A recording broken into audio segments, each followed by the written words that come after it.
ಜನತಾದಳ ಕಾರ್ಯಕ್ರಮ 2ನೇ ದಿನಕ್ಕೆ ಇವತ್ತು ರಾಜ್ಯವ್ಯಾಪಿ ಪ್ರವಾಸವನ್ನು ಮುಂದುವರಿಸಿದ್ದೇವೆ. ಇವತ್ತು ಚಿಕ್ಕನಾಯಕನಹಳ್ಳಿಯ ಬುಕ್ಕಾಪಟ್ಟಣ ಹೋಬಳಿಗೆ ಬಂದಿದ್ದೇವೆ. ವಿಶೇಷವಾಗಿ ಬುಕ್ಕಾಪಟ್ಟಣ ಹೋಬಳಿ ಯಾವತ್ತಿಗೂ ಕೂಡ ಜನತಾದಳ ಪಕ್ಷದ ಪರವಾಗಿ ನಿರಂತರವಾಗಿ ಆಶೀರ್ವಾದ ಮಾಡಿರ್ತಕ್ಕಂಥ ಹೋಬಳಿ. ಇಲ್ಲಿ ವಿಶೇಷವಾಗಿ ನಾನು ಆಯೋಜನೆ ಮಾಡ್ಕೊಂಡಿರ್ತಕ್ಕಂಥದ್ದು ಪಕ್ಷದ ಮುಖಂಡರುಗಳು ಕಾರ್ಯಕರ್ತರ ಸಭೆ. ನಿಮ್ಗೆ ಗೊತ್ತಿದ್ದಂಗೆ membership drive missed call campaign ಈಗಾಗಲೇ ರಾಜ್ಯವ್ಯಾಪ್ತಿ ಏನು ನಡೀತಾ ಇದೆ. ಈಗಾಗಲೇ ಹತ್ತತ್ರ 1.5 ಲಕ್ಷ ಇಲ್ಲಿವರೆಗೂ ಮಿಸ್ಡ್ ಕಾಲ್ಸ್ ಬಂದಿರತಕ್ಕಂಥ ಒಂದು ಡೇಟಾನ ಪಡೆದುಕೊಂಡಿದ್ದೇನೆ. ಹಾಗಾಗಿ ರಾಜ್ಯದ ಜನತೆ ಮತ್ತೆ ನಮ್ಮ ಪಕ್ಷದ ಕಾರ್ಯಕರ್ತರು ಇವತ್ತು ಬಹಳ ಉತ್ಸಾಹಕತೆಯಿಂದ ಈ ಒಂದು ಕ್ಯಾಂಪೇನ್ ನಲ್ಲಿ ಪಾಲ್ಗೊಳ್ತಾ ಇದ್ದಾರೆ. ಇಲ್ಲಿಂದ ನಿರಂತರವಾಗಿ 52 ದಿನ ಈ ಕ್ಯಾಂಪೇನು ಸಾಗುತ್ತೆ. ಸರ್, ಈ ಗ್ಯಾರಂಟಿ ಯೋಜನೆಯಿಂದ ಸರ್ಕಾರ ಸಾಲಕ್ಕೆ ಸಿಕ್ಕಾಕೊಂಡಿರುವಂತದ್ದು ಅವ್ರು ನಿಲ್ಲಿಸಬೇಕಾ ಹೇಗೆ ಅಂತ ಈಗ ಸ್ವಾಮೀಜಿಗಳು ಕೆಲವರು ನಿಲ್ಲಿಸಬೇಕು ಅನ್ನೋ ಅಭಿಪ್ರಾಯಗಳಿದೆ, ಹೇಗೆ ಅಂತ? ಒಂದು ಕಳೆದ ಸಾರ್ವತ್ರಿಕ ಚುನಾವಣೆಯಲ್ಲಿ ಕಾಂಗ್ರೆಸ್ನ ಪಕ್ಷವೇ ಅವರ ಪ್ರಣಾಳಿಕೆಯಲ್ಲಿ ಗ್ಯಾರಂಟಿ ಯೋಜನೆಯನ್ನ ಕೊಡ್ತೇವೆ, ಪ್ರತಿ ತಿಂಗಳು ನೀಡ್ತೇವೆ ಅಂತಕ್ಕಂಥ ಮಾತನ್ನ ಕೊಟ್ಟಿದ್ದವ್ರೆ. ಬಟ್ ಅಂತಿಮವಾಗಿ ಇವತ್ತು ಗ್ಯಾರಂಟಿ ಯೋಜನೆಗಳು ಯಾವ ಸಂದರ್ಭದಲ್ಲಿ ಬರ್ತಾ ಇದೆ? ಯಾವ್ದಾದ್ರು ಚುನಾವಣೆಗಳು ಬರುತ್ತೆ, ಯಾವುದೋ ಮಧ್ಯದಲ್ಲಿ ಉಪಚುನಾವಣೆ ಬರೋದು ಅಥವಾ MP ಚುನಾವಣೆ ಬರೋದು, ಅಂತ ಸಂದರ್ಭದಲ್ಲಿ ಕೆಲವೊಂದಷ್ಟು ಯೋಜನೆಗಳು ಕೊಡ್ತಾ ಇದ್ದಾರೆ, ಕೆಲವೊಂದಷ್ಟು ಕೊಡ್ತಾ ಇಲ್ಲ.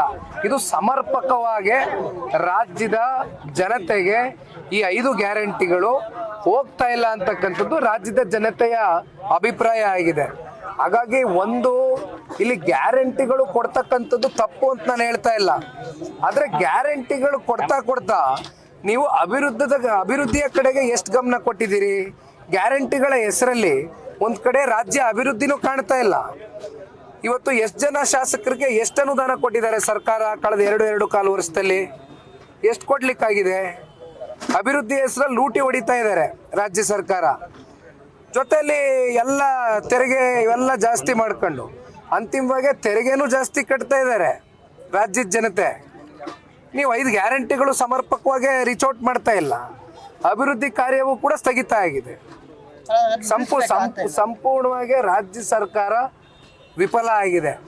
ಯಾವ ಕಾರ್ಯಕ್ರಮಗಳು ಯೋಜನೆಗಳು ಯಾವ ತುಳಿತಕ್ಕೆ ವರ್ಗಕ್ಕೆ ಒಳಗಾಗಿರ್ತಕ್ಕಂಥ ವ್ಯಕ್ತಿಗಳಿಗೆ ಹೋಗಬೇಕಾಗಿದೆ, ಯಾರಿಗೂ ಕೂಡ ಹೋಗ್ತಾ ಇಲ್ಲ. ಈಗ JDS ದೇವೇಗೌಡರು ಮತ್ತೆ ಕುಮಾರಸ್ವಾಮಿ ಅವರ ನಂತರ ಒಂದು JDSಗೆ ಒಂದು ಉತ್ತಮ ಸಾರಥಿ ಬರ್ತಾ ಇದೆ. ಹಾಗಾಗಿ ನಿಖಿಲ್ ಅವರು ಆ ಪ್ರಯತ್ನ ಮಾಡ್ತಾ ಇದ್ದಾರೆ ಅನ್ನುವಂಥದ್ದು. JDS ಪಕ್ಷದಲ್ಲಿ ಯಾವಾಗಲೂ ನಾಯಕರನ್ನ ಬೆಳೆಸ್ತಕ್ಕಂಥ ಕಾರ್ಯಕರ್ತರುಗಳಿದ್ದಾರೆ. ಎಷ್ಟೋ ಜನ ಇವತ್ತು ನಾಯಕರುಗಳು ಈ ಪಕ್ಷದಿಂದ ಬೆಳೆದು ಬೇರೆ ಬೇರೆ ಪಕ್ಷಕ್ಕೆ ಹೋಗಿರ್ತಕ್ಕಂಥ ಇತಿಹಾಸ ನೀವು ನೋಡಿದ್ದೀರಿ. ಇವತ್ತು ನಾಯಕರ ಒಂದು ಫ್ಯಾಕ್ಟರಿನೇ ಸೃಷ್ಟಿ ಮಾಡ್ತಕ್ಕಂಥ ಒಂದು ಶಕ್ತಿ ಪಕ್ಷದ ಕಾರ್ಯಕರ್ತರಿಗಿದೆ. ಹಾಗಾಗಿ ಏನು JDSನ ಭವಿಷ್ಯದ ಬಗ್ಗೆ ಯಾರು ತಲೆ ಕೆಡಿಸ್ಕೋಬೇಕಾಗಿಲ್ಲ. JDSನ ಭವಿಷ್ಯ ಬಹಳ ಭದ್ರವಾಗಿದೆ, ಸುಭದ್ರವಾಗಿದೆ. ಅದು ಕಾರ್ಯಕರ್ತರ ಕೈಯಲ್ಲಿದೆ. ಹಾಗಾಗಿ ಇವತ್ತು ಕಾರ್ಯಕರ್ತರಲ್ಲಿ ಒಂದು ಹೊಸ ಹುಮ್ಮಸ್ಸನ್ನ ಸೃಷ್ಟಿ ಮಾಡಬೇಕಾಗಿದೆ. ಆ ಹಿನ್ನೆಲೆಯಲ್ಲಿ ನಮ್ಮ ಪಕ್ಷದ ಮುಖಂಡರುಗಳು ನಾವೆಲ್ಲ ಇವತ್ತು ಟೂರ್ ಹೊರಟಿದ್ದೇವೆ.